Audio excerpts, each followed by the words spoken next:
Bienvenido de nuevo a Entiende tu cuerpo, un podcast donde aprenderás sobre salud y a conocerte un poquito mejor. Reflexión, ciencia y desarrollo personal dirigido por Antonio Rus y hoy con Sara Lacova.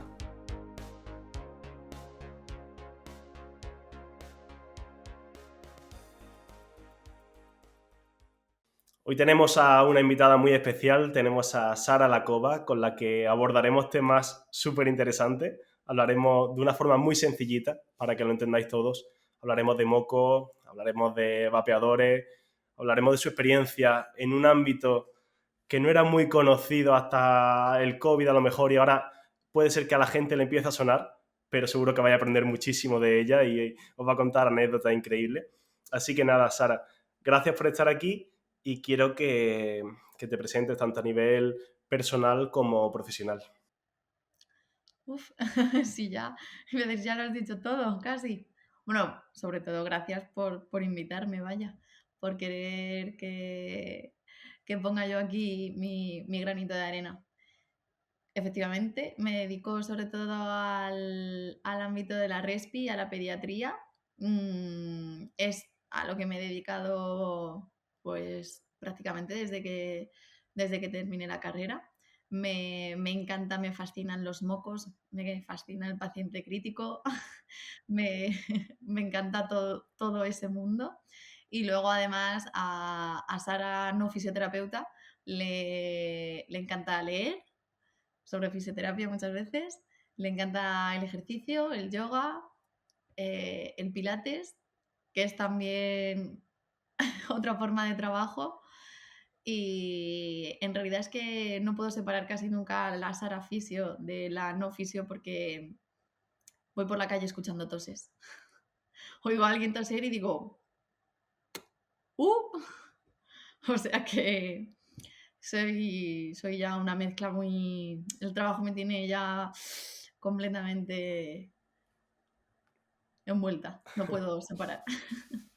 Sí, de hecho, ya me has dado unos cuantos consejos, incluso antes de empezar la charla, sobre una afectación ahora mismo respiratoria que yo tengo, ¿no? Creo que es algo que llevarás siempre contigo. Cuando veas algo mal, creo que todos los fisios lo llevamos, pero en tu caso, con todas las personas que tienen moco, con todas las personas, bueno, y encima ahora con la alergia, yo creo que ya tienes que estar saturada ya de ver a gente. Bueno, no te creas porque muchas veces mm, o no quieres intervenir o decirle algo a alguien porque tampoco sabes cómo se lo va a tomar. Primero porque desde lo que es la fisioterapia, rollo que mis amigos, ¿sabes? O sea, mis amigos, mi familia, todo el mundo me pide masajes. Y yo digo, no, o sea, no. Eres la única fisio que no da masajes. Digo, no, es que no me dedico a esa parte. Entonces, claro, cuando alguien así cercano que me conoce le puedo dar algún consejo, se queda mirándome como diciendo, pero ¿tú sabes algo más aparte de un esguince? Y yo, bueno, voy a hacer como que no he escuchado esas palabras. Entonces, claro, a veces no puedes ir corrigiendo a todo el mundo, pero sí que la gente que ya sabe perfectamente a lo que me dedico y tal, sí que me escriben o me preguntan, o sí que me dicen, ¿qué hago? ¿Qué me pasa tal? Ahí sí. Pero si no, es complicado alguna vez cuando está alguien y le puedes decir, no, pues tose, pues haz esto, y se quedan así mirándote como diciendo. Luego me preguntan, ¿eres médico? Y digo, no. Ah, no. Digo, no. Ay, pues es que, claro, por lo que estabas hablando, por lo que estabas diciendo, por cómo estabas diciendo, digo, no, soy fisio. Ay, ¿los fisios sabéis todo eso? Digo, ¿y más? Digo, y mucho más, pero sí, sí, o sea, la gente, dependiendo de qué contexto, se puede molestar si le dices algo. O sea que yo a veces prefiero callarme. Es algo muy común al final, el salir del tema de masajes ya te ven como algo raro, sí. Te pasa incluso cuando les manda ejercicio, imagínate cuando le hables de respi. ¿Qué es la Mm. fisioterapia respiratoria? ¿Qué haces en fisioterapia respiratoria? ¿Das masajes en la nariz? ¿Qué es lo que hace? Sí, sí, o sea, de hecho, una amiga mía, de acuerdo, me dijo un día, yo es que no lo entiendo. ¿cómo masajeas un pulmón? Digo, y yo pensando, tierra, trágame. No masajeo un pulmón, ni masajeo una nariz. La fisioterapia respiratoria abarca todas las patologías respiratorias o que no son directamente respiratorias, pero que causan afectación del sistema respiratorio, como por ejemplo enfermedades neuromusculares, pues lo que hablábamos, lesión medular, ¿de acuerdo? Duchenne, similares. ¿Qué se trabaja? Pues dependiendo, o sea, el paciente puede tener muchos problemas, puede tener desde una falta de drenaje de secreciones, es decir, que no sea capaz de gestionar los mocos. Hablando de mocos, pero no el moco que todos vemos al sonarnos la nariz, ¿no? Sino las secreciones que están en todo el tracto respiratorio, que son la capa protectora, como cuando hablamos de saliva o como cuando hablamos de la mucosa del intestino. Puedes encontrarte pacientes que tienen problemas para gestionar las secreciones, pacientes que han perdido capacidad pulmonar, bien porque han tenido una telectasia, es decir, que han estado encamados o por cualquier otra cosa, el pulmón colapsa y es una parte en la que deja de entrar aire. Entonces, si tienes los pulmones y hay una parte que deja de entrar aire, has perdido volumen. Y hay otras patologías que también cursan con pérdida de volumen. Entonces, se pueden hacer una cantidad de cosas increíbles. Ya te digo, o sea, desde trabajar la fuerza de la musculatura respiratoria porque ha habido un encamamiento, ahora con el COVID, pues la neumonía, se puede trabajar desde la fisioterapia respiratoria porque la neumonía es una infección del parénquima, suele cursar con que los alveolos se llenan de moco y de líquido, entonces no pasa el aire. Y en el alveolo en el que no pasa el aire, pues pérdida de volumen, de saturación, el paciente se fatiga, no se levanta y además cuando se levanta tose, pues ahí puedes ayudarle a drenar esas secreciones, a ganar ese volumen, a recuperar un poquito ese nivel que tenía.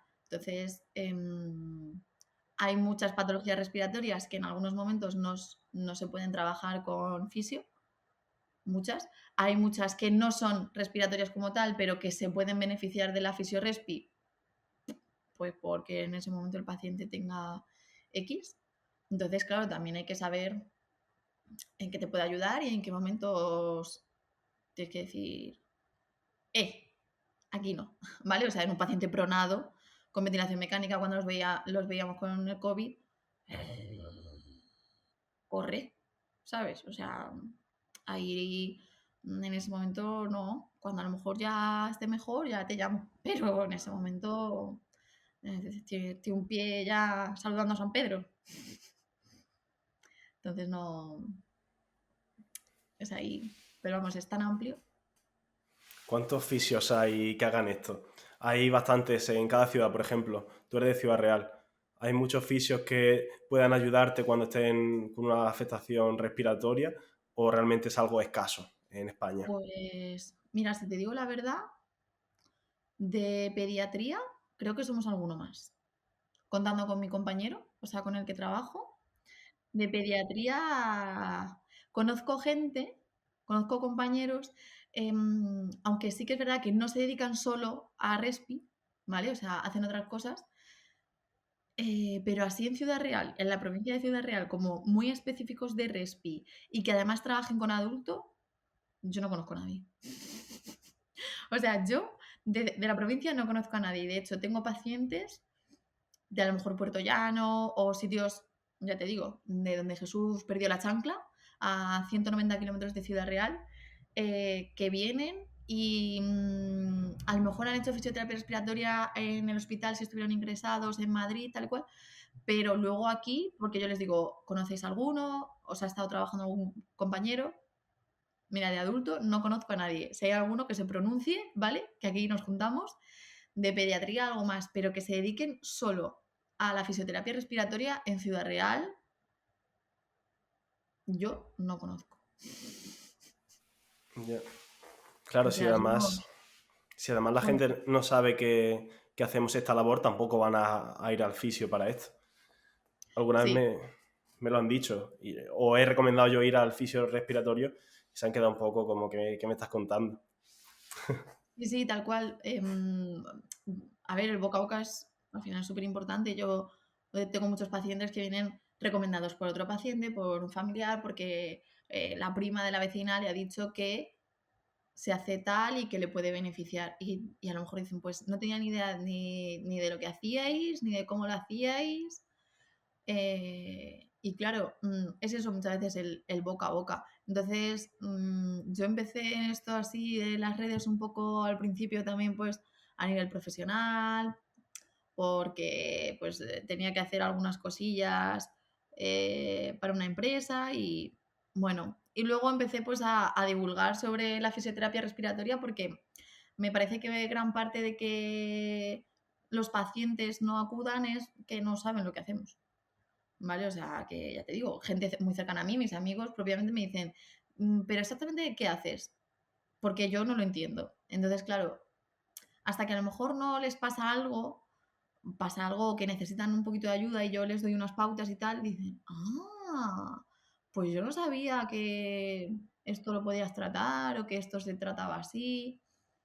Entonces yo básicamente dedico mi tiempo a dar visibilidad un poquito a lo que hacemos, a lo que podemos hacer, a lo que yo hago, ¿de acuerdo? Para que, lógicamente, si alguien dice, eso me pasa, que sepa que le pueden ayudar, que hay veces que acuden pacientes que han seguido un peregrinaje eterno con algún problema y cuando llegan a ti y les echas un cable te dicen, eres la última persona que pensé que me ayudaría. Y yo, bueno, no sé si eso es bueno o es malo.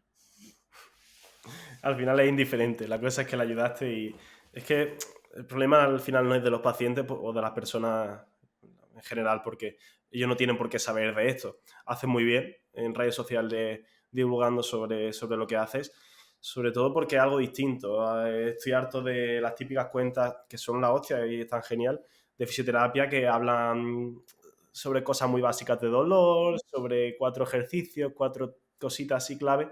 De hecho, el otro día mi amigo me lo dijo, dice, es que hay miles de cuentas de fisioterapia. A mí me cansa bastante ya y soy una persona que antes hacía eso también. Por eso también me centré un poco en cambiar un poco la dinámica e intentar abrirme a muchos campos para que la gente desde mi canal conozcan lo que hacen otros fisios, no solo fisios, también psicólogos y tal, pero que salgamos un Sí, poco otros compañeros, sí. de las típicas frases de este hace esto y Sí, sí. las típicas Los fisios muletillas. solo dan masajes. Claro, los psicólogos están para los locos o los tal. Sí, sí, Esas sí. son cosas muy importantes. O sea, tal cual. Yo te descubrí, fíjate que ya creo que habíamos hablado alguna vez, tal, seguía tu cuenta, y te descubrí hace poco viendo tu historia porque hablabas al final es una tontería, de lo que menos importante hablaba a lo mejor. Era como una charla que dabas a niños sobre mitos y tal, y hablabas sobre distintas cosas, creo que le explicaba lo que era el moco, que ahora te lo voy a preguntar también, y hablaba de una cosa que me ha acompañado durante toda la vida, que es si tose o si tiene mocos, ponle cebolla por la noche. Sí. Yo dormí, mi habitación durante muchas épocas de mi vida olía a cebolla desde cuando era pequeño. Confiésalo, acabas de quitar la cebolla de tu habitación. Desde que vi eso, no. No, es broma. Hace mucho que me parecía asqueroso. No sé si servirá eso para qué es, qué lógica tiene o...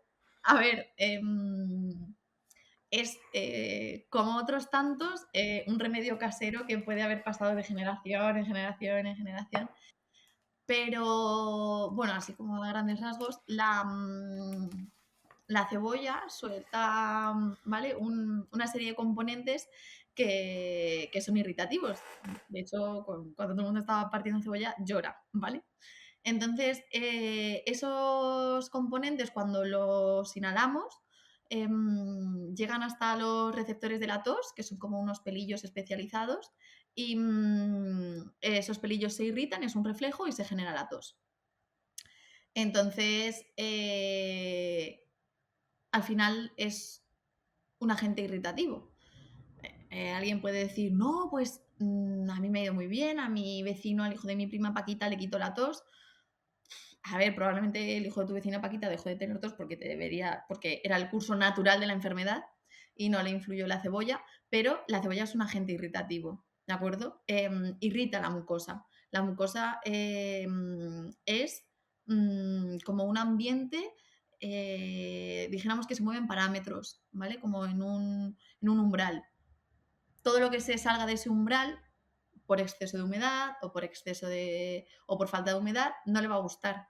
Entonces, la cebolla no le gusta, igual que no le gustan los olores muy fuertes, ¿de acuerdo? Es verdad que hay personas más sensibles o menos, pero es como cuando respiras a lo mejor, no sé, te echas colonia de esta así como muy fuerte y empiezas como a toser, ¿vale? Es igual, acabas de inhalar una partícula, el cuerpo la detecta como extraña, se estimulan los receptores de la tos, toso. La cebolla, la evidencia dice que no, que patatas con cebolla vale, pero que para la tos y para el moco no, y que te pueden hacer todo lo contrario. Entonces, pues eso. Y además huele mal. Bueno, mi madre está llorando ahora mismo en casa, tiene a 1 millón de fruteros indignados. Sí, no, yo también he indignado o he dejado a bastantes papás como diciendo, hemos sido engañados. Y yo, pues sí. Y sobre los típicos humidificadores y tal que compra la gente por Amazon y tal, ¿eso realmente tiene, o sabes si tiene algo de beneficio? A ver,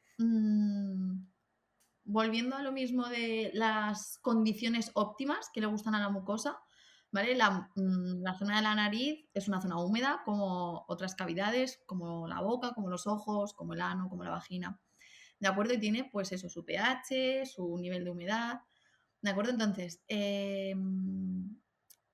los humidificadores están precisamente para aportar humedad al ambiente. Pero lo primero que me tengo que preguntar es, ¿necesita mi ambiente humedad? Es decir, ¿estamos en el Sáhara a las 2 de la tarde con un 3% de humedad relativa? No. ¿Estamos en La Mancha que es árida? Sí, pero aún así los niveles siguen siendo normales. Es raro que bajen, a lo mejor en verano en algún momento, pero por aquí la humedad relativa tiene que estar, creo que es entre el 40 y el 60%. ¿De acuerdo? Hay otras zonas, por ejemplo en el norte, tienen que utilizar deshumidificadores, porque hay tanta humedad que además ya se condensa el ambiente y se moja, o sea, notas la ropa mojada. Entonces, la falsa creencia de que el humidificador te va a humectar los mocos y te va a ayudar a expulsarlos, a lo mejor el ambiente ya es suficiente húmedo. Quiero decir, a lo mejor la mucosa, tienes mocos simplemente porque has respirado un virus, tu cuerpo se defiende, genera la respuesta inmunitaria que es el moco, y tú dices, necesito humedad. Y está ella pensando, no, no, a ver, que yo estoy bien, ¿eh? Y tú ahí dándole jarras de agua. Y la mucosa como que, no puedo. Entonces, todo lo que se salga de ese umbral y que la irrite va a generar una hipersecreción de moco refleja. Entonces, si me paso de humedad, va a generar mucho moco. Y si me falto y si falta humedad, también va a generar mucho moco. Entonces, el humidificador, yo siempre recomiendo que tengan en casa algún aparato para medir la humedad del ambiente y que valoren si realmente el ambiente necesita humedad o no.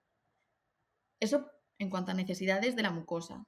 Luego, los humidificadores son un foco de bacterias y de hongos, porque es un ambiente húmedo y calentito, y a las bacterias eso les encanta. Entonces, necesitan un cuidado muy grande para luego el beneficio que te pueden aportar.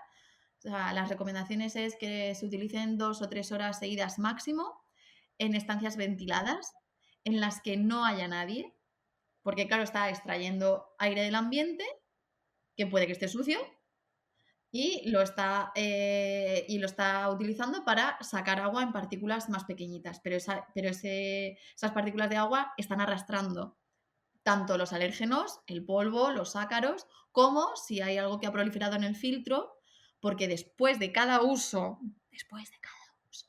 hay que lavarlo. Después de cada uso, hay que lavarlo muy bien.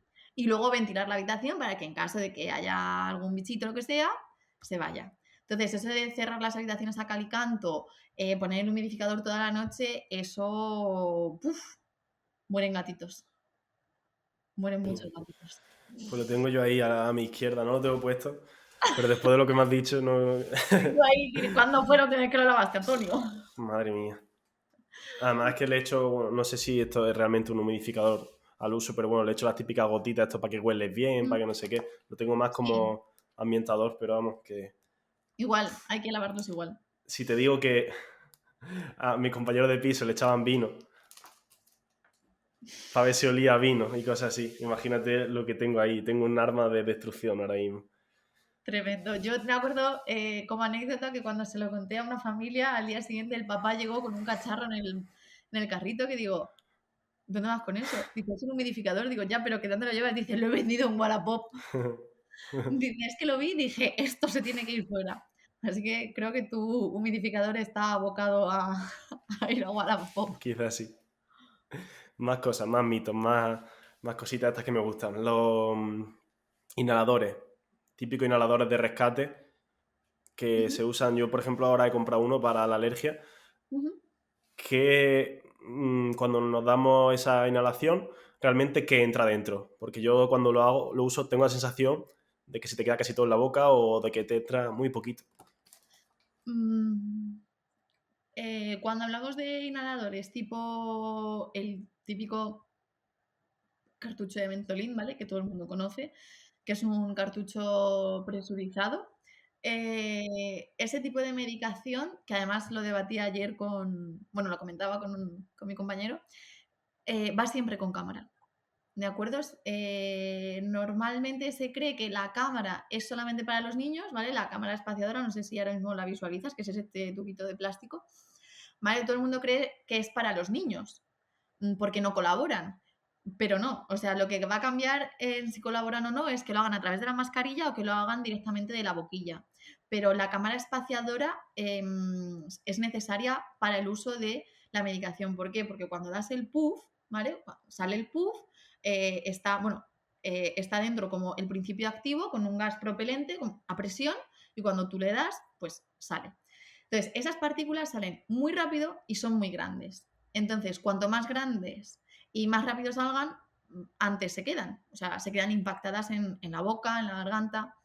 Tienen que ir más despacito y ser más pequeñitas para ir poco a poco entrando en el árbol bronquial. Entonces, la cámara hace eso, disminuye esa velocidad y aumenta el espacio.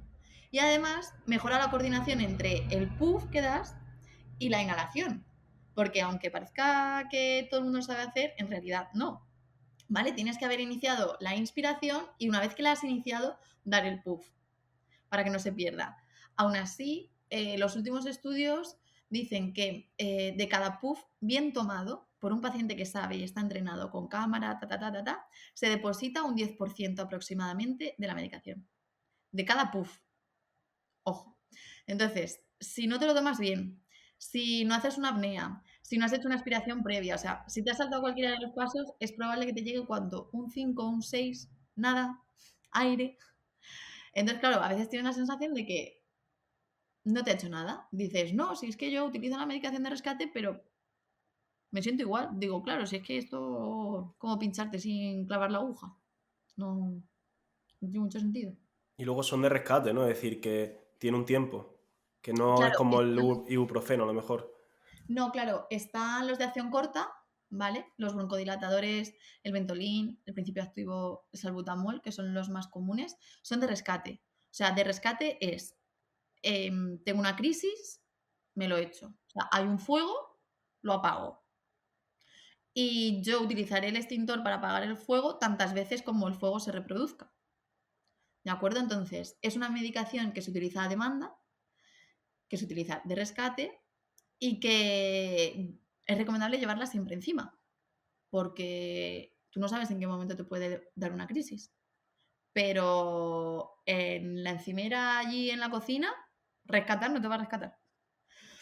Entonces es una medicación que mejor llevarla y no usarla que necesitarla y no haberla tenido. Eh, ¿Cuántos puff? Entre 4 y 6 son las dosis mínimas, dependiendo de. Pero claro, es de rescate. O sea, si tú ahora mismo te da una crisis, estás tosiendo, no puedes respirar y te tomas 3 puffs de Ventolin y a los 20 minutos sigues igual, te tienes que tomar otros 3. o 6. O sea, está para eso. Es peor que no rescates el broncoespasmo. O sea, la vía aérea se está cerrando, el bronquio está cerrado, no entra aire, o le das un broncodilatador o yo con mis manos de fisioterapeuta en posición de manos no te los voy a abrir. Eso te digo ya que no. Un broncoespasmo lo revierte la medicación. O sea, una crisis asmática necesita el extintor, que es la farmacología, vaya. Qué curioso. Yo es que soy el ejemplo del mal ejemplo, porque siempre que he tenido que recurrir a inhaladores de rescate estaban caducados ya. Porque los compraba de un año para otro por la alergia y tal, y quizás estaba 2 años bien y un año cuando el puff era... Mira, mejor que no te hubiese entrado nada ya si estaba caducado. Y las apneas, empecé a entender por qué se hacían apnea y que tenía que hacerlas realmente cuando estaba estudiando respi en la universidad. Es decir, que he estado 20 años sin usar bien los... Sí, ese es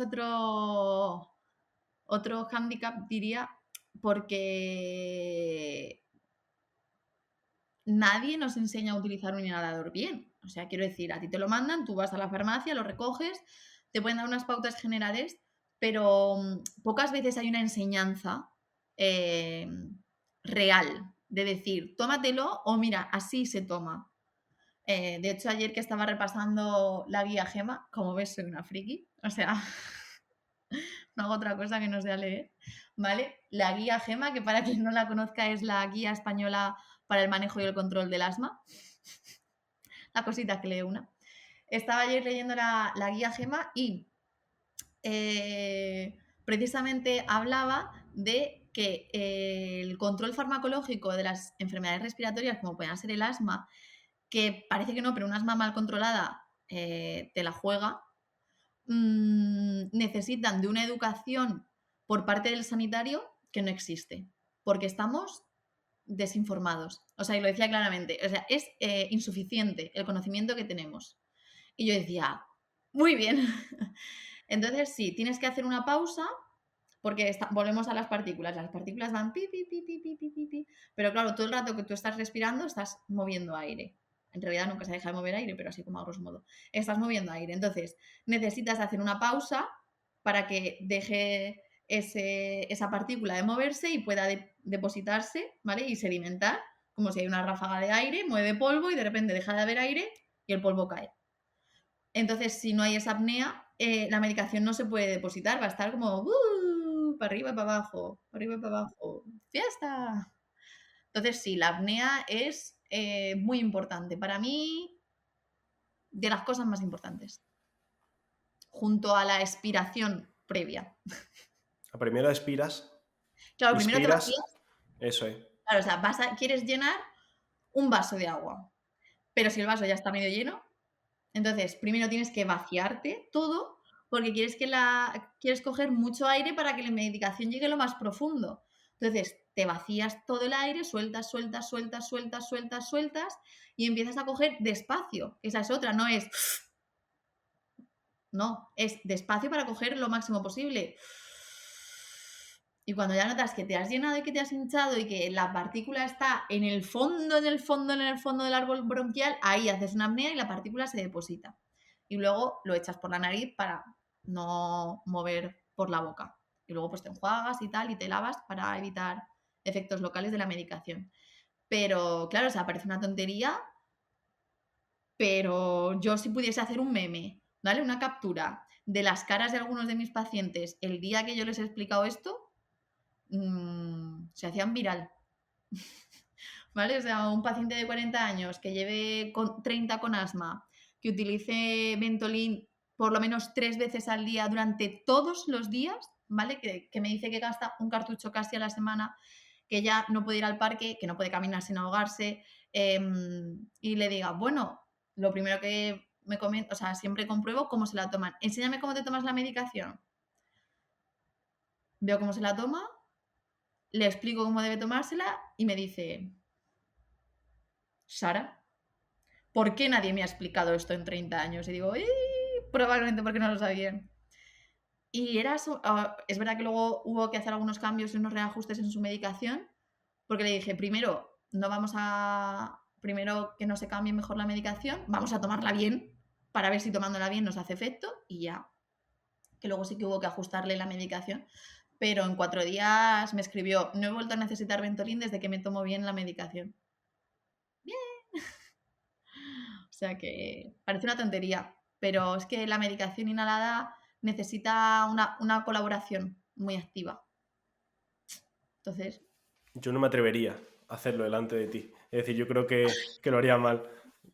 Si ahora mismo estuviera aquí, no probaría porque seguramente un poco de la presión. me confundiría. No, tranquilo, tranquilo, pero sí, o sea, es que es muy fácil hacerlo mal.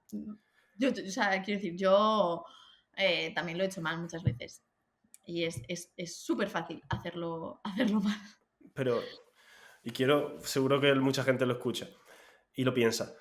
Imagínate que si tú, sin tú haber estudiado fisios, tú con las creencias que tenías previas de lo que es la fisioterapia, imagínate que cuando tienes 15 años te dice un fisio cómo tienes que tomar es que es como que algo que no te entra en la cabeza, ¿sabes? A nivel de... ¿Se entiende lo que te quiero decir? Sí, Que, sí, que, sí. que es lo que tú tienes que hacer, pero que entiendo que para la población, que de repente venga un fisio y te diga, ¿por qué te tomas así en hora 2? Digas tú, Sí. pero ¿qué está diciendo? Al final,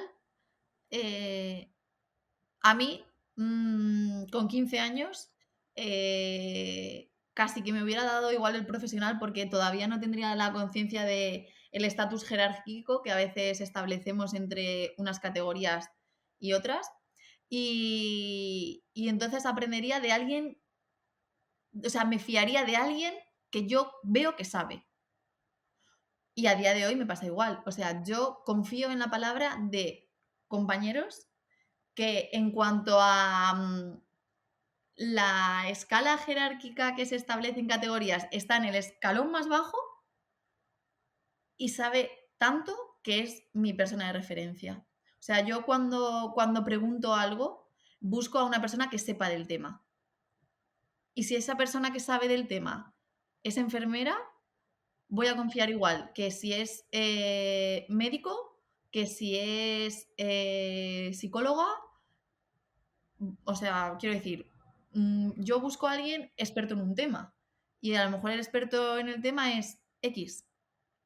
Y si esa persona es experta en ese tema, yo confío en su, obviamente siempre hablando de que está respaldado por otra profesión, pero ya te digo, o sea, a mí me han enseñado muchísimas cosas mmm, personas que no, ya te digo, que están como en el último me refiero,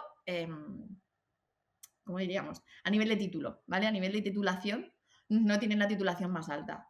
Y tienen unos conocimientos, porque el conocimiento no te lo da el título. O sea, tú no te sacas un título y de repente alguien dice, toma, te transfiero el conocimiento, como si fuese un USB. El conocimiento hay que trabajarlo. O sea, tienes que pelarte los codos estudiando, tienes que dejarte la retina leyendo, porque cada 5 meses, cada 5 semanas se están publicando cosas nuevas, están saliendo avances, pasan cosas diferentes, entonces el título te da, digamos, unas garantías a la hora de trabajar, pero luego todo el conocimiento, eso depende de ti. O sea, en el momento en el que tú sales de la carrera, el resto ya depende de ti. Entonces, si tú no has estudiado desde hace 10 años que te sacaste la carrera, pues te acordarás o dirás las cosas o trabajarás en función de lo que aprendiste hace 10 años. Y a lo mejor algunas cosas son iguales y a lo mejor otras no. Entonces, ya te digo, o sea, yo no tengo ningún problema yo qué sé. Es que además cuando pregunto es eso, busco a alguien y quizá lo que menos pregunto son médicos, que creo que suele ser lo que la gente más recurre como con más, a veces, confianza, ¿no? Y pregunto a enfermeros, a técnicos de emergencias, a logopedas, a matronas, a psicólogos. Yo voy preguntando a todo el mundo. ¿Sabes de esto? Sí, cuéntamelo. Claro, no, desde luego que el título nos da el conocimiento. Si el título lo tienen personas que salen lunes a viernes y se saca la carrera, y quiero decir que al final el Mm, conocimiento va mucho más allá de esto. El título a día de hoy lo puede conseguir casi cualquier persona. Solo te da un reconocimiento legal para hacer X cosa. exactamente. Que bueno, que está bien, que al final si va al fisio te trate un fisio, ¿sabes? Que no te trate otra persona que no sea el fisio, pero bueno, que habrá fisio a nivel de estatus, de incluso que trabaje en un sitio que sea muy top y no tengan tanto conocimiento como otros. Eso es algo que solemos hablar, de lo que solemos hablar casi cada episodio, realmente. Sí, sí. Esa, pero al final es por eso. Yo, claro, cuando la gente viene a consulta, ya previamente ha depositado una confianza en mí porque viene a consultarme, ¿no? Viene a ver qué es lo que yo puedo hacer por esa persona. Entonces, yo no tengo que convencer a nadie de nada, pero como que me refiero a que sí que es verdad que tienes pacientes que parece que es como una lucha, que tú estás diciendo, a ver, si yo no, o sea, no quiero, no es que tengamos que entrar en un debate, en una discusión, ¿sabes? Que te puede haber pasado al paciente que le dices que repose y se pasa el reposo por el arco del triunfo y parece que es como una discusión personal entre él y tú. Pero no, en general la gente cuando acude a ti ya ha depositado una confianza en ti, o sea, lo que tú le digas eh, lo va a escuchar y lo va a aceptar, obviamente siempre con un juicio crítico y una opinión personal, pero ya hay una premisa, ¿no? Ya es, he acudido a esta persona porque creo que me puede ayudar. Que aún así hay gente que acude a ti muy escéptica y piensas, entonces, ¿qué puedo hacer por ti? Ya. Es que la gente que viene que no quiere, como que no confía ya de primera, incluso antes de verte, ya un poco difícil, sí. Pero a ver, ¿qué le vamos a hacer? Sí, hay que hacerse lugar es complicado. Hacerse Bueno, lugar. Sara, pues para cambiar un poco de tema voy a hacer algo que no suena, no es muy radiofónico, pero me voy a sonar los mocos, ¿vale? Parece que es aposta, pero no, es que estoy bastante resfriadito. ¡No No, hagas eso! y tú me dices qué hay que hacer, porque yo...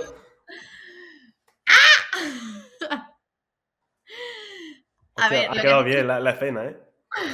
Además que no me han salido los mocos, ha sido un poco penoso. Me ha entrado hasta calor. Es muy común lo que has hecho, sobre todo en las rinitis alérgicas, porque hay como mucho picor en la nariz. Entonces, muchas veces tienes las ganas de sonarte por el picor que tienes en la nariz, más que por los mocos. Sobre todo porque en las rinitis alérgicas no es tanto, hay una obstrucción, hay una congestión, pero que es más inflamación de la mucosa. Entonces, para sonarte y no morir en el intento y que tu tímpano no muera en el intento, que a veces te quedas ahí como atronado y estás como, ¿vale? Tienes que evitar taponar la nariz, porque tú quieres que salga el moco por ahí, porque si no le estás dando una presión que no puede gestionar y el aire va a ir hacia los conductos que le queden. La garganta, el conducto auditivo, donde por cierto está el tímpano, ¿vale? Y entonces, claro, se te atronan los oídos y dices, uy, ¿por qué cuando me sueno fuerte me pasa eso? ¿Vale? Entonces, no tengo un pañuelo por aquí. Pero para sonarnos, primero puede sonar un lado, sin, o sea, el papel de bajito por si cae algo, pero no tapando el orificio, sino te limpias, el otro y te limpias. O sea, primero sale la vela, una vez que ya está fuera, la limpias, ¿vale? Ese goteo nasal. ¿Que puede sonar? Sí, puede sonar, pero si empiezas a sonar y a taponar, no estás dejando que salga el moco. Entonces, pero claro, muchas veces es como más sensación de picor. Y yo creo que también es un poco instinto básico, ¿no? Si te suena delante de alguien como que no sé, yo por lo menos lo asocio así. Yo cuando me sueno como que tapo la nariz porque está saliendo algo, ¿sabes? A ver, es que en realidad sonarse los mocos es una convención social, ¿vale? Sí, parezco el vanidoso de Pitis. Cuéntanos sobre esto. Que si alguien no lo ha visto, por favor que vaya a verlo. Es una convención social, ¿de acuerdo? O sea, la cavidad nasal va desde lo que sería conducto auditivo, ¿de acuerdo? La puntita de la nariz, todo esto es cavidad nasal. Entonces, cuando tú te suenas los mocos, estás sonando pues la parte así como más anterior. Pero tú el moco que tienes aquí ese moco lo tienes que expectorar, ¿vale? ¿Y cómo se expectora? Escupe. Así. ¿Vale? Entonces, claro, ¿me puedo sonar? Sí, me puedo sonar lo que está aquí, pero en otros países está súper mal visto sonarse los mocos y hay escupideras, porque la gente escupe. Entonces, claro, depende un poco de dónde está esa secreción. Lo que está adelante que se cae, sí, lo recoges con la nariz, pero sonarse los mocos, yo... Además, cuando veo a alguien, digo, no te lo suenes así. Me da vergüenza, digo, suénatelos bien, que yo lo oiga. Pues yo no tengo ningún problema por escuchar mocos, ni por verlos. O sea que, pero sí. O sea, a ver, entiendo que da como reparo. De hecho, esa suele ser una de las consultas más habituales. O sea, pacientes que tienen problemas de mucho moco, uno de los principales problemas que tienen es que dejan de socializar. Claro. Porque, claro, dicen que no quieren estar en un restaurante en la mesa con todo el mundo y ellos de repente sacando el y echar un escupitajo, como quien dice, o sea, expectorando. Porque a lo mejor lo tienen que hacer cada minuto y dejan de hacer actividades por eso, porque no quieren llevar una bolsa de plástico en la que ir echando papeles llenos de moco y porque creen que es de mal gusto y a nadie le apetece escuchar que es lo más normal del mundo. Pero a ver, que yo lo entiendo, tampoco va la gente tirándose pedos por la calle. Pero que me refiero a Claro. que parece una tontería, pero que a los pacientes les afecta. Ujú. Quiero ahora que nos hables de cosas polémicas. Quiero que me hables de, por ejemplo, te vi en la tele, no sé si por ahí por Latinoamérica, hablando sobre vapeadores. Quiero que me cuentes también sobre el tabaco, sobre cositas malas que nos acontecen desde hace muchos años. Cositas malas. Bueno, yo soy Belcebú, yo creo, para mucha gente, mm, porque, claro, o sea, voy quitando cosas y uno piensa, pues, me lo vas a quitar todo, hasta el aire me quitas. El tabaco, es que creo que no hay mucho que decir sobre el tabaco, porque en realidad está todo bastante dicho, bastante machacado. De acuerdo, el tabaco ha mostrado que está relacionado con eh, la mutación de las células y la aparición de cáncer. Mm, Eso es ahí, o sea, está ahí. Bueno, relativamente. Hace relativamente poco tiempo, unos 20 años, yo creo así, aparecieron los vapers, los cigarrillos electrónicos, que en su día surgieron como herramienta para dejar de fumar, ¿no? Para abandonar el hábito tabáquico. Los había con nicotina, sin nicotina, pero bueno, al final no tenían mucho éxito. Para dejar el tabaco, quiero decir. Luego ya han pasado los años, eso se ha refinado, se le han puesto sabores que están chulísimos, se le ha puesto botecitos que molan mogollón, que se pueden recargar, otros que son de batería y cuando se acaban los tiras, ¿no? Y claro, dices, joder, pero si es que esto, mira, no está regulado. Se puede fumar dentro de los establecimientos, o sea, bueno, vapear, se puede vapear en una terraza, puedo vapear yo aquí en mi casa y encima esto no huele a cenicero, ¿vale? O sea, no huele a putrefacción. Mm, Bien, esa es como, o sea, ese es un planteamiento que uno puede decir, ¡ah, qué bien! Pero no. Se le llama vapeo en realidad, pero eh, no estás vapeando, o sea, no estás absorbiendo solo vapor de agua, ¿vale? Porque hay una resistencia, echas un líquido, hay una combustión y eso es lo que inhalas. Entonces, lo que estás inhalando es el producto de una combustión, que puede ser un producto que contenga o no nicotina, ¿vale? Pero que no deja de ser el producto de una combustión. Ese producto puede generar daño alveolar difuso, ¿vale? Daño alveolar difuso es jode la membrana de los alvéolos, aunque no sabemos exactamente por qué, pero lo hace. De hecho, en la boca, lo que más problemas causa son los saborizantes. O sea, todos los aditivos que lleva para darle el sabor son los que están más relacionados con problemas de boca. Cáncer de lengua, perforaciones palatinas, ¿de acuerdo? Pérdida de dientes, problemas de encías.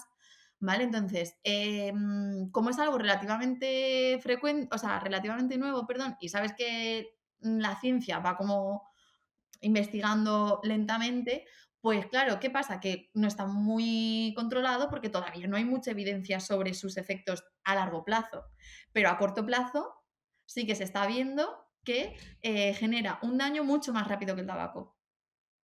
O sea, jóvenes de 20 años, hay reportes de casos, ¿vale? En la revista Cielo, que la puede consultar todo el que quiera.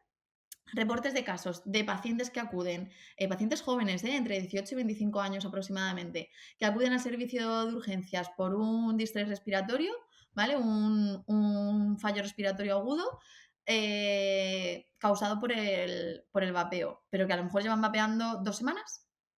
O sea, quiero decir que estamos hablando de tiempos que no estamos hablando de 30 años, ¿de acuerdo?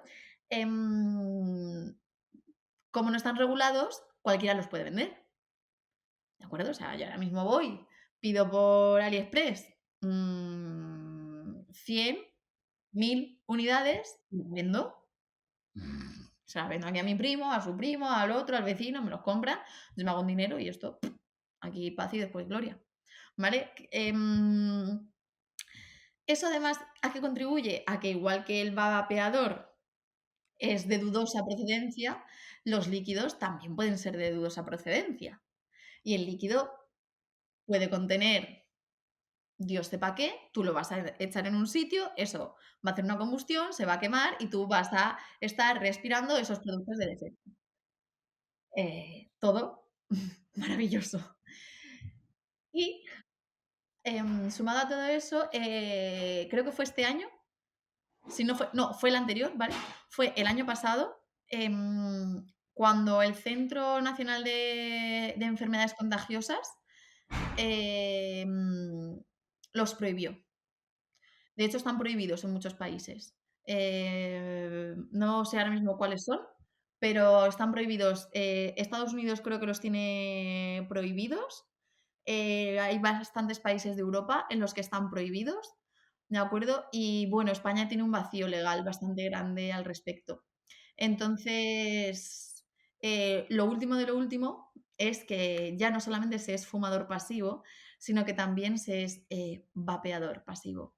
¿Qué significa eso? Que lo que la persona que está vapeando te está soltando, tú te lo inspiras y para ti también va. Entonces, claro, la gente dice, me dice mucha gente, Sara, pero es que entonces, ¿por qué se vende? Digo, ya a ver, que el tabaco se vende en establecimientos, ¿vale? Que necesitan una licencia concreta para vender tabaco. O sea, el tabaco es legal. Es que, qué más ejemplo quieres que ese? El tabaco es legal, se vende, da dinero, se vende. Entonces, los vapeadores, pues igual. Ahora son como un boom porque como no tienen esa regulación, es lo que te digo, en establecimientos, este invierno estaban los bares llenos de gente vapeando. Y mucha gente, por la propia ignorancia de pensar que son inocuos, entonces, hay mucha gente que dice que los estudios no son que no tienen mucha calidad, que no se puede saber bien cuáles son los daños, en fin, ya tú sabes, ¿no? Estas cositas de la ciencia. Pero lo que sí está claro, y eso sí que se ha demostrado y tiene un alto nivel de evidencia, es que el vapeo no es inocuo. Es decir, tiene efectos, genera cambios en la membrana alveolar. Eso. Sara, entonces, ¿qué hago? Es que vapear es mejor que fumar, ¿no? Digo, pues yo qué sé. Digo, hombre, mi recomendación es que no hagas ninguna de las dos cosas, ¿sabes? Si te lo puedes ahorrar. Pero claro, es que hay mucha gente que no fuma, pero vapea. Porque hay gente que dice, no, tía, ahora me he pasado al vapeo, ahora soy sano. Y yo, Pero y la gente joven, ¿vale? Muy, muy joven, que no fuma ni ha fumado nunca y ha empezado a vapear, ¿cuántos gatitos tengo en el cementerio de mi corazón? Creo que el problema entonces radica en eso, en que la gente piense que es bueno, en que no haya información de que es malo, como ya la hay con el tabaco de que es malo. Antes el tabaco era de ser un dios, fumar tabaco, ligabas más con tu chaqueta, con tu no sé qué. Por el vapor es un poco eso, ¿no? Es Mm. cuando ya cuando empieza a salir de verdad información buena, porque ahora mismo lo mismo son casos clínicos, luego ya empiezan a ser ensayos, luego revisiones, luego metaanálisis. Es decir, que lo mismo llega a un punto en el que ya se notifique que es una mierda. Y, Claro, como en muchas otras cosas y como, por ejemplo, lo que hablábamos de la medicación, falta de información. O sea, es falta de información. Al final tú le das la información al paciente o le das la información a la gente y luego cada uno con la información, pues obviamente toma las decisiones que quiera. La información sobre el tabaco es algo que ya tiene todo el mundo al alcance de la mano. De hecho, a nivel sanitario hay apoyo para abandonar el hábito tabáquico porque es una adicción, ¿de acuerdo? Pero todavía no hemos aceptado, y creo que queda bastante, que el vapeo es otra adicción, ¿de acuerdo? O sea, a nivel cerebral se activan mecanismos de recompensa, igual que en otro tipo de adicciones, porque cuando fumas o cuando vapeas no es solamente lo que estás inhalando, ¿vale? O sea, hay vapeos, o sea, vapers, que le puedes echar líquidos sin nicotina y aún así han generado una adicción, porque es todo. La gente, de hecho, cuando deja de fumar, muchas veces te dice, es que echo de menos el cigarro después de comer. El sentarme, el sacar el cigarro, el llevármelo a la boca. Entonces, el momento de llevarte algo a la boca, inhalar y hacer, pues eso, vapear o fumar, eso también genera un mecanismo de recompensa en el cerebro y ese ciclo es lo que cuesta romper, o sea, que no es solo la nicotina. ya, claro. Pero eso con el vapeo no, o sea, con el vapeo la gente no tiene esa asimilación igual que con el alcohol. La gente tiene muy normalizado los problemas con el alcohol. Y bueno, también está el que pueden llevar nicotina y pueden no llevarlo, que eso también favorece a que no te enganches tanto. El no llevar nicotina o que lleve muy, muy, muy, muy, muy poquito. Sí, pero ya te digo, quizá en el vapeo el menor de los problemas sea la nicotina. Fíjate lo que te digo. Fíjate. ¿Vale? O sea, quiero decir, porque, por ejemplo, sí que en el tabaco, ¿vale? En los cigarrillos, se ha visto que no solamente la nicotina, sino todo lo que lleva una serie de compuestos plásticos y derivados del petróleo que, pues al vapeo y a los líquidos del vapeo les pasa igual. No lleva nicotina, pero eso es veneno de rata. Quiero decirte que no es, que la nicotina no es solo el problema. Es a lo que me refiero en cuanto al vapeo. ¿Cuáles suelen ser las causas de las enfermedades que tú sueles tratar? La mayoría son víricas, son estacionales, ¿vale? Porque yo lo que más trabajo es pediatría, edad lactante, normalmente de 0 a 2 años. Entonces, pues casi todos suelen ser virus estacionales, infecciones respiratorias agudas, bronquiolitis, bronquitis, asma infantil, eso sobre todo en los más pequeños, ¿vale? Pues infecciones respiratorias de repetición o ya enfermedades más crónicas como el asma. En adultos sí que tengo un poquito más de variedad. Tengo pues desde pacientes que tuvieron una neumonía por COVID, pacientes con bronquiectasias o con fibrosis pulmonar. Casi todos los que he tenido han tenido problemas de hipersecreciones, problemas para gestionar el moco. Es quizá, junto a la disnea, el principal motivo de consulta. Entonces, como que variedad de patologías en adultos sí que he tenido más, pero el motivo de consulta es común, ¿vale? Es normalmente la disnea y las secreciones y el moco. Y en los niños, pues igual, aunque el niño no lo reclame, las familias acuden a ti, sobre todo pues por tos y moco, principalmente, que luego puede estar causado por unas cosas o por otras, pero tos y moco. Vale. Es lo que más me moco. Os enfocáis más en lo que es el síntoma, ¿no? Que en la causa, por así decirlo. Depende. Si la causa es autolimitada, si es un virus, mm, yo no tengo mucho que hacer, en el sentido, yo, cuando digo yo, me refiero a la fisioterapia respiratoria. Si la causa es autolimitada porque es un virus y es un VRS y el niño tiene una bronquiolitis, yo puedo trabajar luego, una vez que haya pasado la bronquiolitis aguda, en esa hipersecreción y en esa obstrucción por causa del moco que va a tener. Pero yo no voy a curarle el virus. ¿Me explico? Entonces, la mayoría de pacientes, si es una causa aguda, a lo mejor no la podemos tratar. Sí que podemos abordar siempre la sintomatología. Y si es una causa crónica, si un paciente tiene bronquiectasias, ¿yo se las voy a curar? No. Yo le voy a enseñar a que conviva con las bronquiectasias lo mejor que pueda, a que gestione bien las secreciones. Voy a hacer todo lo posible para evitar neumonías, para evitar sobreinfecciones, para evitar atelectasias por tapón de moco, pero la bronquiectasia va a seguir ahí. O sea, quiero decir, es que tratas el síntoma porque muchas veces la causa tú no la puedes tratar. O sea, tú formas parte además de, tú formas parte de la red que trata al paciente.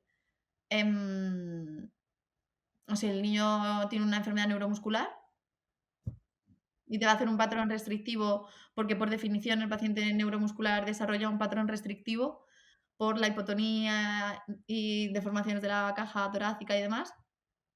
¿Lo vas a curar? No.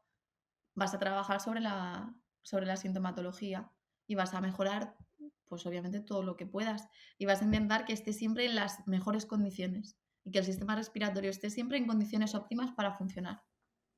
Imagino que habrás visto un montón de casos, un montón de cosas. ¿Cuáles han sido las experiencias sí que más te han marcado o los casos que más te han llamado la atención? Has trabajado incluso en UCI, así que imagino que habrá Sí. mucha tela que cortar. Eh, bueno, he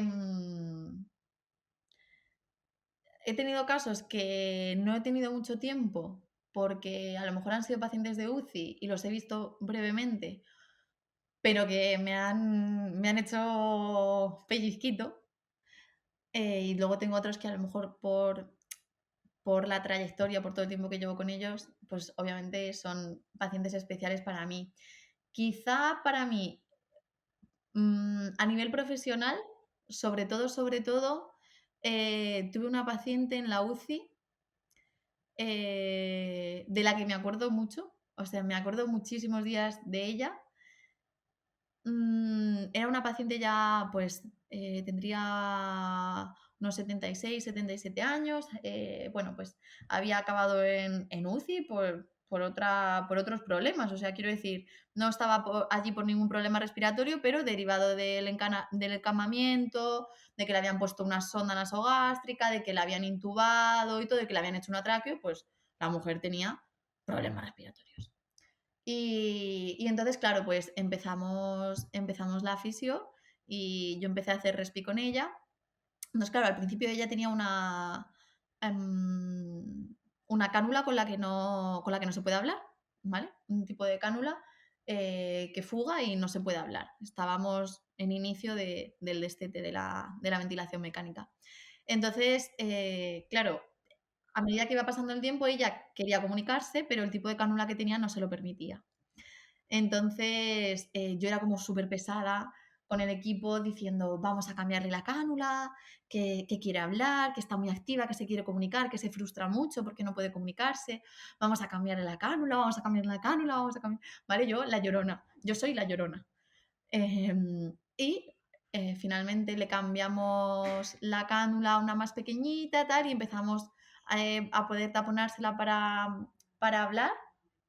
Entonces, claro, las primeras palabras casi que se las arranqué yo dándole ambú, dándole aire, ¿vale? Y tapándole el agujero, porque claro, pero venga, no puedo, ella me hacía así como que me miraba y no, entonces las primeras palabritas, claro, las tenía yo ahí y era como no, aunque no pudiese hablar, claro, o sea, te comunicas con ella.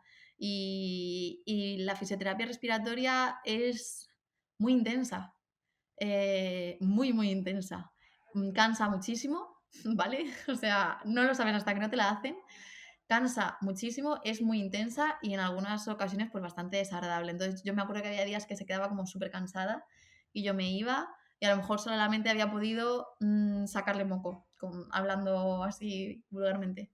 Pero siempre que entraba a la UCI me miraba y así como que me sonreía. Estaba con una polineuropatía, o sea, la mujer no se movía nada.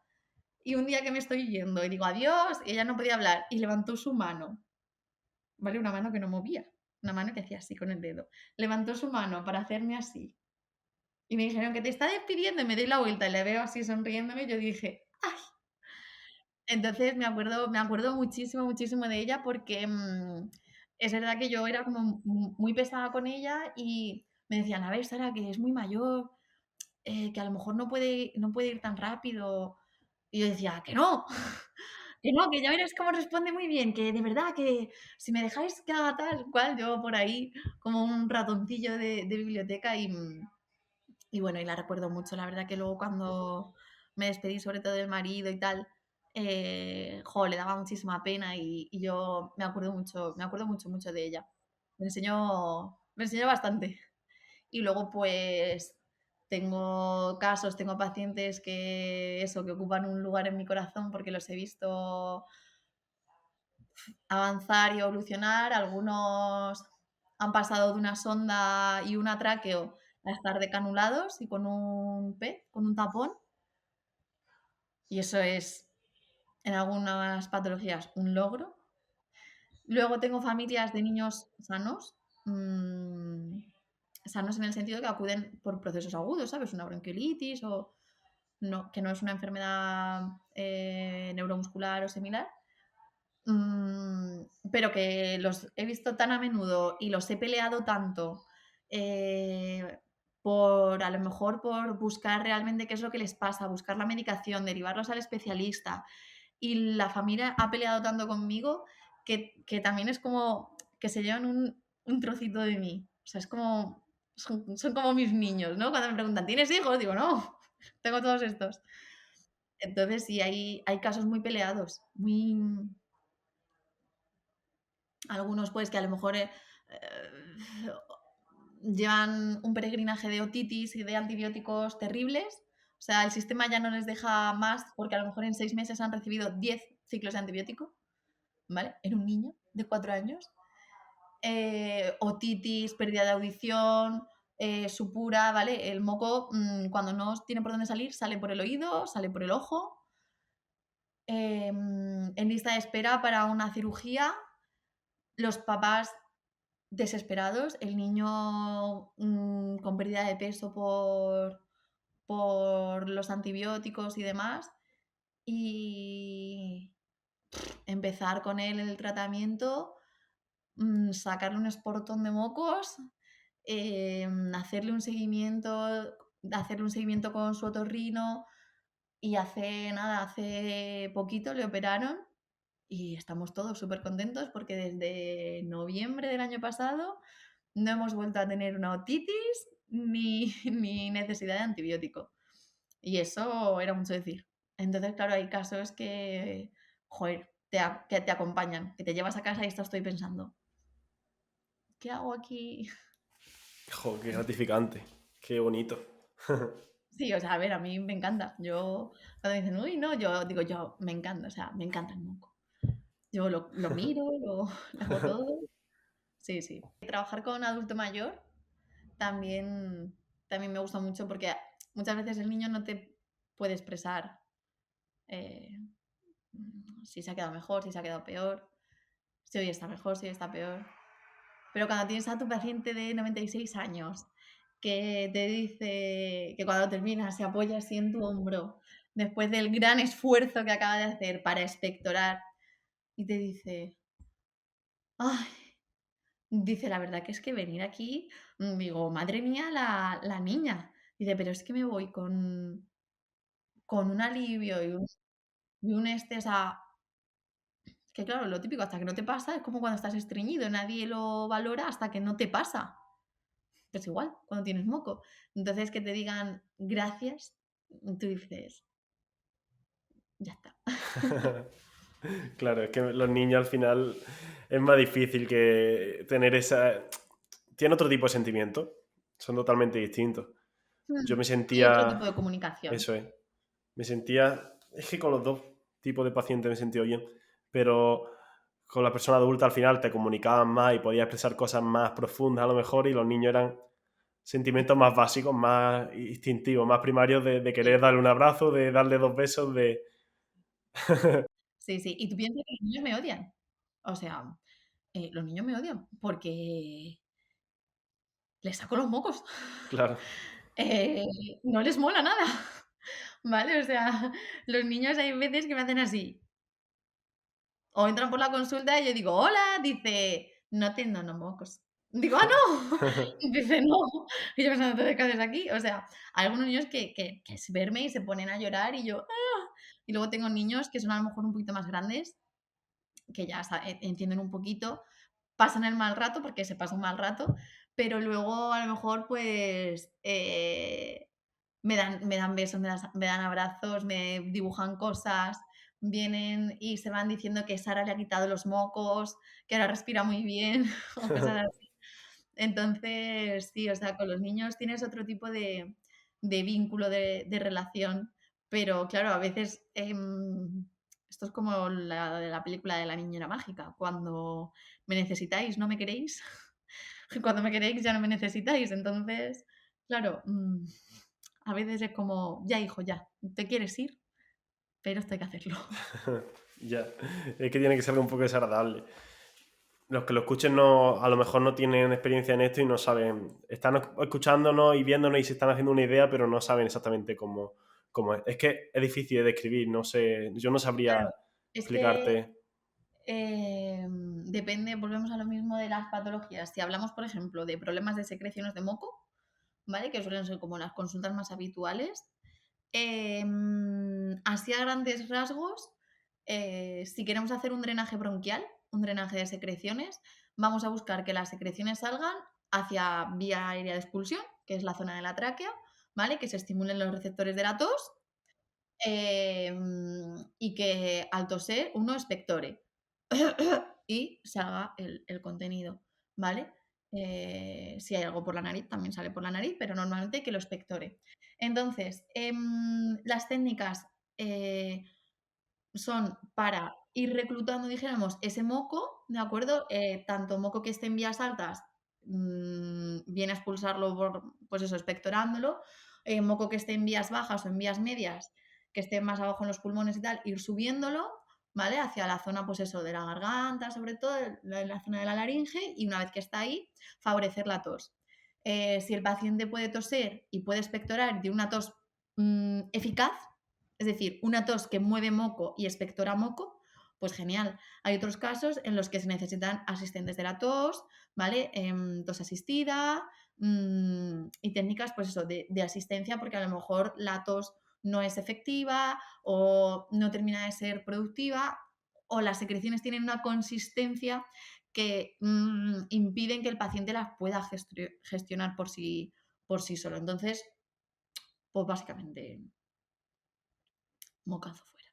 No siempre consigues expectorar el moco, ¿vale? O sea, hay veces pero la idea es que esa persona gestione el moco y el moco no se digiere, ¿vale? No estamos hablando de una pildorilla, estamos hablando de kilos de moco. Entonces, uno cuando traga y traga y traga y traga kilos de moco, al final lo acaba vomitando porque el sistema digestivo no puede o acaba teniendo alteraciones intestinales, ¿vale? Porque el moco no está pensado para digerirse. Entonces, claro, son grandes cantidades de moco. Cuando yo hablo de que la gente expectora, estoy hablando de mocos como la palma de mi mano, de cada tos, de cada tirada, ¿vale? O sea, una cosa que es que te da más asco. Cuando son mayores, claro, te dicen además que no lo tragan porque es que además les da mucho asco. Mm, y lo expectoran. Y he tenido otros que no han querido expectorarlo porque les daba asco. Digo, ¿y prefieres tragártelo? Pero sácalo ahí, hombre, escúpelo. Entonces, sí, esa es Ese es como el motivo de consulta principal que veo. Sí, la cantidad de moco que sale, doy fe de que es increíble. Y alguna vez he hecho aspiraciones, creo que no se llaman mecánicas, bueno, al final de manera Sí. artificial y tal. Ujú. Y la cantidad de moco que salía era una manguerita, rum, rum, Sí, una rum, sonda. iba saliendo con una sonda como si fuera... Claro, claro.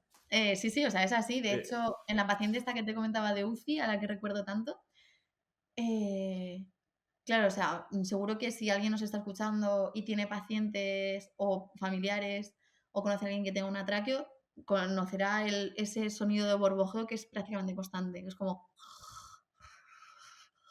¿vale? O sea, es el aire moviendo el moco. Entonces, la aspiración mecánica de la tráqueo por rutina no está recomendada, porque al final estás introduciendo un elemento externo en la tráquea y eso genera un roce, ¿vale?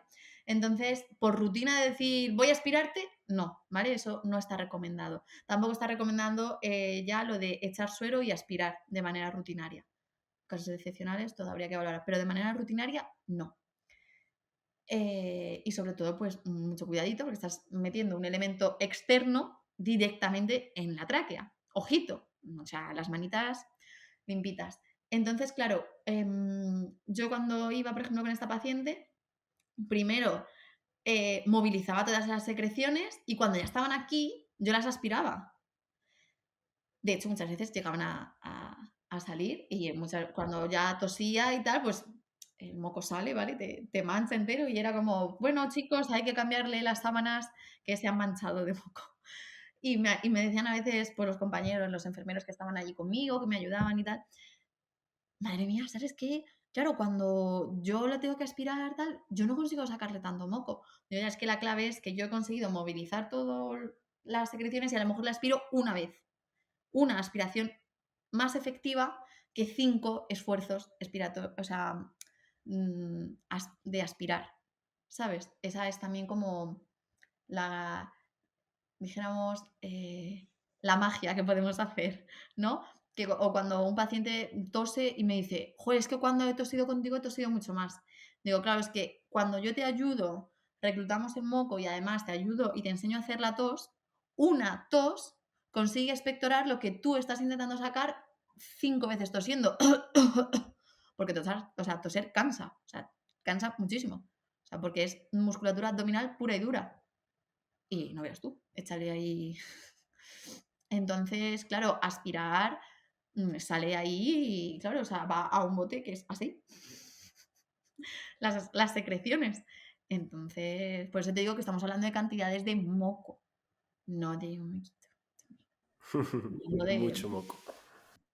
de cosas ahí densas. Bueno, Sara, pues empezamos hablando de moco, acabamos hablando de moco y podría estar toda la tarde escuchándote, pero bueno, tienes que trabajar y cuidar de tus peques, así que nada, termino con la frase, con la pregunta que siempre me gusta acabar, que es, en tu día a día, ¿qué te hace feliz?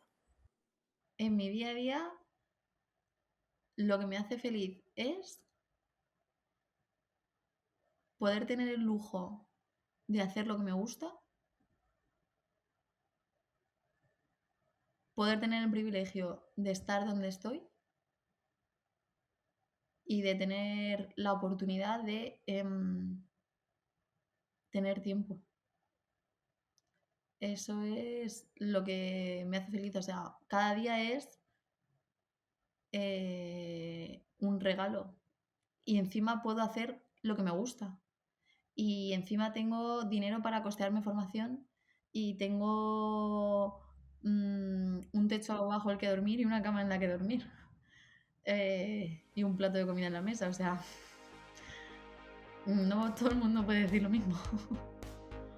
O sea que para mí solamente con tener vida, eso ya, eso ya me hace feliz. Tengo vida. El uso que le dé ya. Si te ha gustado este episodio, déjanos 5 estrellitas en Spotify y recuerda que subimos contenido casi diario a las redes sociales.